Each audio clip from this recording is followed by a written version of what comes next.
Nigeria's House of Representatives have given the Minister of Niger Delta Affairs, Godswill Akpabio, 48 hours to name the National Assembly members involved in the contracts awarded by the Niger Delta Development Commission, NDDC. He is to publish names, the contracts, the dates, amounts of the contracts awarded to the members of the House, the Ninth Assembly. Joining us on the show is a member, House of Representative, Honorable Ibrahim Isiaka. Good morning, sir. Thanks for joining us this day. Are you there? Thank you very much. Yes. Good morning, everyone in the studios. So the minister yesterday made some seriously weighty allegations against your house, suggesting that 60% of the contracts awarded at the NDDC actually were for members of the House.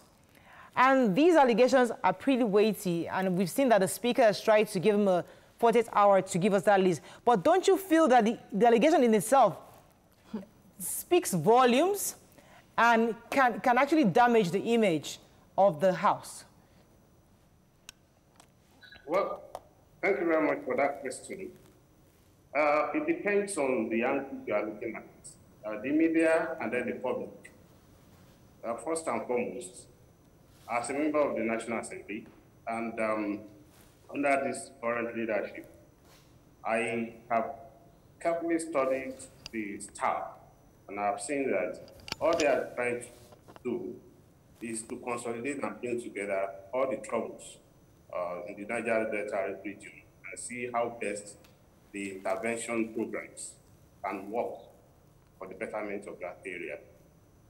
So if the minister could want to say that, and I'm surprised that the media is only picking at his initial statement, which he later recounted, because he was specifically asked the period, and he said April.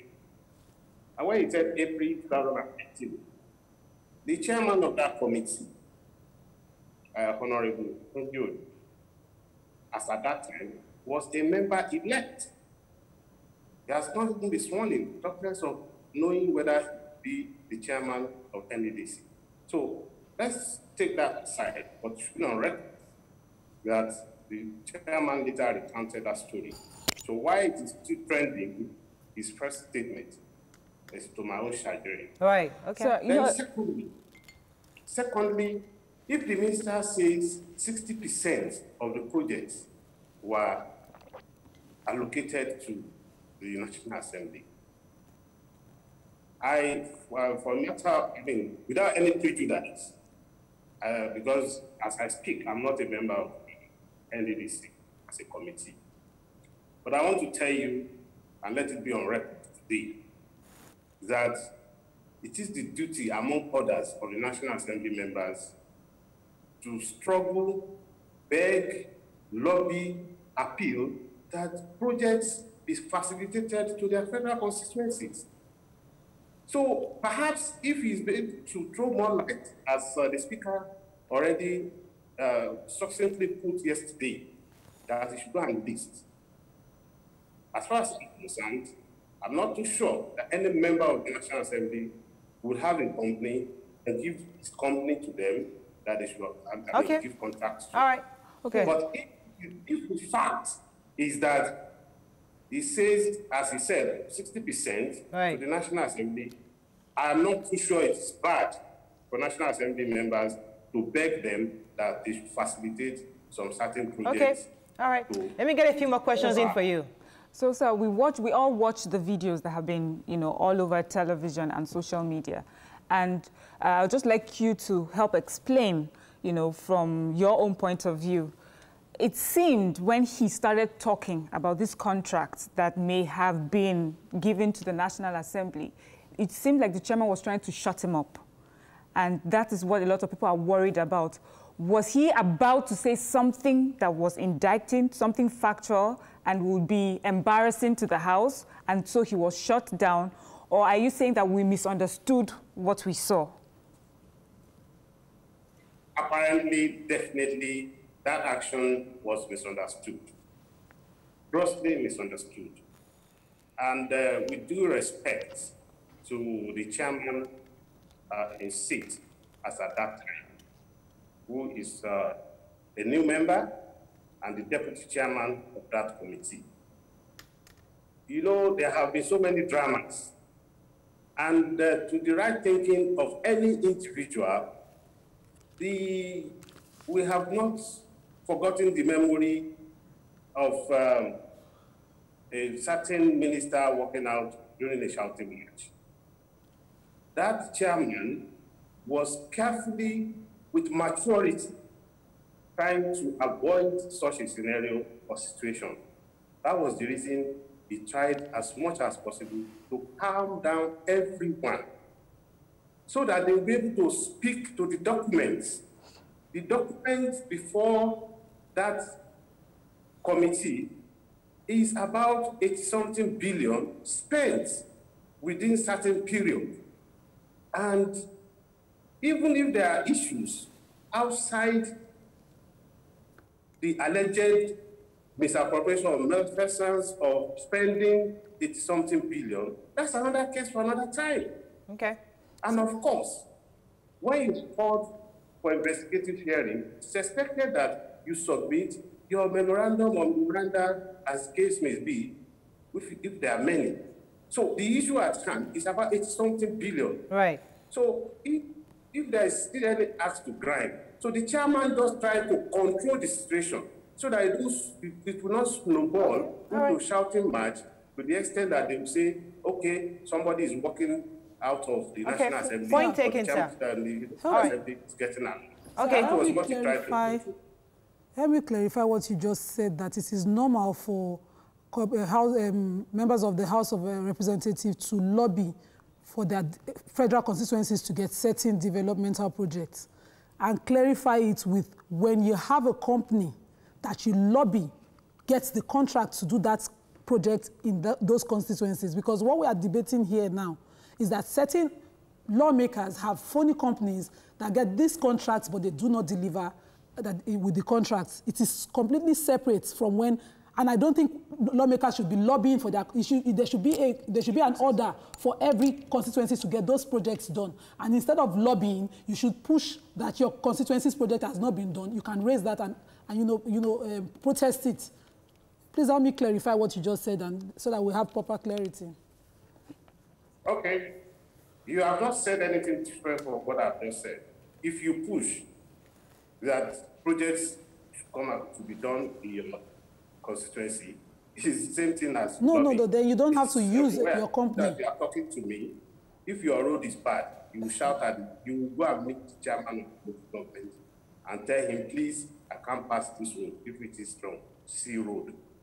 If it's strong A road and you have access to the Minister of Works, I know you will go and meet the minister and beg the minister, come and help us. Mm-hmm. So you have lobbied, you have canvassed, you have appealed. So it is in all cases. But for business ethics' sake, I will answer that without any favor of insight, that as a National Assembly member, you cannot hold a company and then you lobby on behalf of the company to be given the project. Right. That is not acceptable. Okay. Now, I don't know if I answered it. Yes, you have. Now, yesterday, the chairman of the committee, that's Nwabushi, was also accused by another representative of NDDC yesterday that he also, alongside Olubumi Tunde Ojo, who was actually asked to step aside, he was the former chairman. The new chairman, Senator Nwabushi, was also accused of being culpable, that he cannot chair the committee. That in itself, sir, suggests quite a bit that there are members amongst you that are indeed have part of these illegalities going on. So when you see two chairmen being asked to step aside, doesn't that suggest to you as a body that you have bad eggs amongst you who are actually collecting contracts on behalf of themselves? Language, please. Language. This might be language. Don't say bad eggs. Don't say that, please. Okay. And probably you have to withdraw that before I can proceed. I'm sorry. Okay, so I'll take that back. Maybe there are people amongst you who actually are collecting contracts on behalf of themselves. Okay, thank you very much for doing that. I want to tell you again, you say alleged, and the House is not a court. The same way the House is inviting many of these MDAs and directors to appear, is still alleged, is still subject to investigation. If any minister, director, or whoever equally has any evidence to indict any member of the National Assembly, he is equally free to proceed and do so. So this, see, this is systematic, and don't divulge individual from systematic approach. There is a system. The system is the institution of the National Assembly. We have the process and the procedure. The process and the procedure is that when you have an investigative hearing, whoever, according to Section 8889, is involved must, underline, appear before any properly inaugurated and set up committee to explain. If such a person equally has anything against an individual among those who are sitting to investigate him, he can, you see, that's why we have the courts. They are all in stages. They are all in different levels. But for you to now say, you say I'm a T, you are also a T. I mean, you are only trying to undermine the process, which means you are only trying to fight back, not for the public or people that needed to know the facts and figures about it to know. If you have anything against such a person, then you police the liberty, the inalienable rights. Right. Okay. We have very little time left. Go ahead, Nima. Let me quickly throw a question. So some people have complained about the futility of such probes that the House carry on. What are the consequences that you will befall Senator Akpabio if he fails to yield to the ultimatum of the Speaker? And in addition to that, what would happen to an honorable member if found culpable? If we are, understand what you're saying, if we are treating Nigerians, you see, don't forget, the National Assembly has been a speaking for God, which we all know too well at this stage. And if you now have a new set of managers, that's leadership, and they feel that, okay, let's shift the paradigm from what they have seen. The National Assembly is not a vindictive assembly. None of the leadership is interested in probably somebody should go to jail. Yes, the law, according to the Constitution, if you check very well, there are consequences for failure to adhere strictly with the resolution of the House. Right. But what we are trying to, I'm sure the leadership is trying to put in perspective is that, don't forget, in the Niger Delta region, we all know how many trillion cubic per feet of gas we are taking from there. The crude oil we are taking from there. In fact, no, because myself speaking to you, I spent better part of my life there. And it is my hope, my wish, and to be my happiness, that I see that place developed more than the Gulf State. You have the NDDC. Right. You have the Niger Delta Ministry.